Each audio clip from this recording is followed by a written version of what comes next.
A few days ago, the Russian military blog Rybar caused controversy in different sectors due to a publication where they proposed that Russia supply thousands of Geran-2 drones to Venezuela, the same technology that has demonstrated its destructive power in the skies over Ukraine.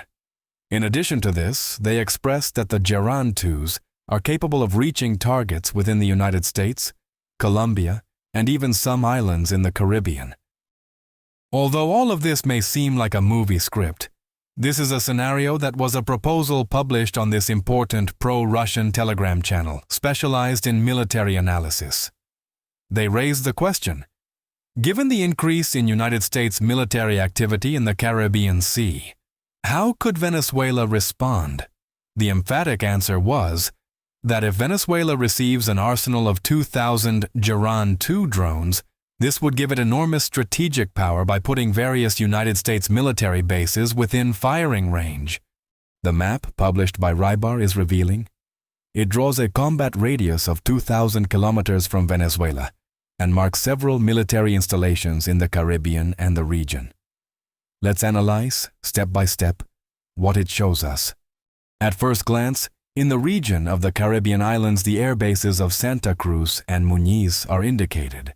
It also highlights Fort Buchanan in San Juan, and finally mentions the naval base at Guantanamo, where emphasis is placed on the presence of the San Luis Freedom-class ship.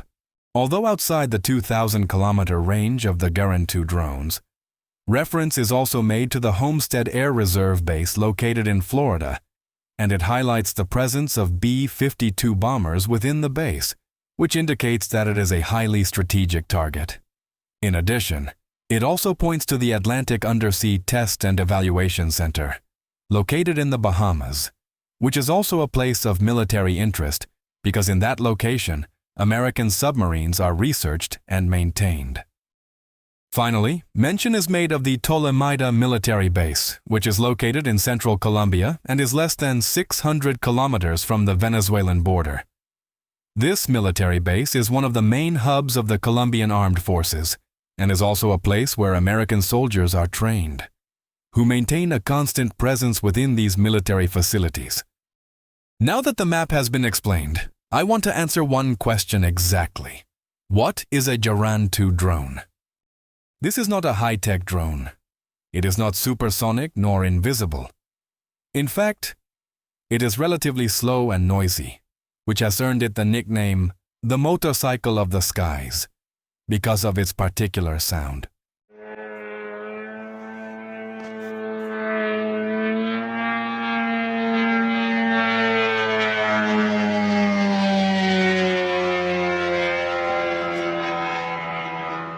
Technically, the Geran-2 is a kamikaze-type remotely guided munition, a light delta-wing aircraft with a pusher propeller engine designed to fly pre-programmed routes and crash into its target. Its dimensions and performance are surprisingly modest. It measures around 3 to 3.5 meters in length, with a wingspan close to 2.5 to 3 meters, and its total mass is around 200 kilograms. Its cruising speed is on the order of 180 kilometers per hour, and it can fly at several thousand meters of altitude depending on the version. The destructive power comes from the warhead. Standard variants carry approximately between 40 and 50 kilograms of fragmentation incendiary explosive, although configurations with heavier warheads of up to 90 kilograms have been tested, which reduce range. Regarding navigation and guidance, they operate mainly with inertial GPS and pre-programmed routes. They are essentially single-use and do not require a permanent data link nor a real-time operator for the terminal phase. This format of cheap, plentiful drones has allowed Ukrainian air defenses to be saturated in the current conflict and also generates great uncertainty, because a drone like this has an estimated cost between $30,000 and $50,000. But an interceptor missile capable of stopping it can cost more than $1 million.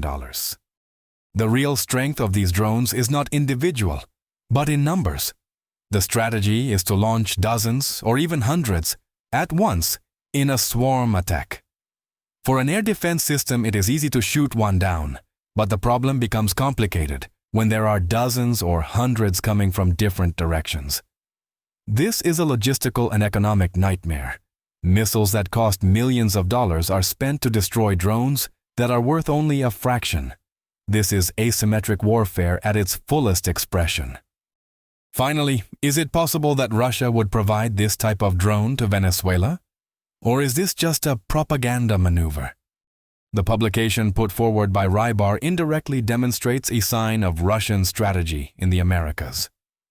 Venezuela is a reliable partner for Vladimir Putin, and supplying it with weapons of this type would give it a gigantic strategic advantage in the region and could provide the Venezuelan regime with a possibility of deterrence. But to be honest, there are two things that limit this from taking place. First, Russia is very busy on its battlefield in Ukraine, and even though it is capable of producing more than 2,000 drones of this type monthly, I doubt they will cede such an essential weapon to Venezuela because they still need the Geran-2s to attack targets on Ukrainian soil. Second, I consider that if a transfer of these kamikaze drones to Venezuela were to occur, it would end up provoking an imminent U.S. military response, which could make Nicolas Maduro's regime disappear from the map.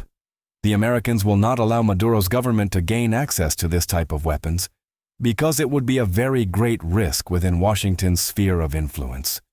To conclude, it can be considered that at present it is very unlikely that this will happen. We will have to wait and see how these events develop. I hope you leave your comments regarding this situation so I can learn your opinions, and also give it a like and subscribe to support this project. Well, that would be all for today. Thank you very much for watching the video. See you later.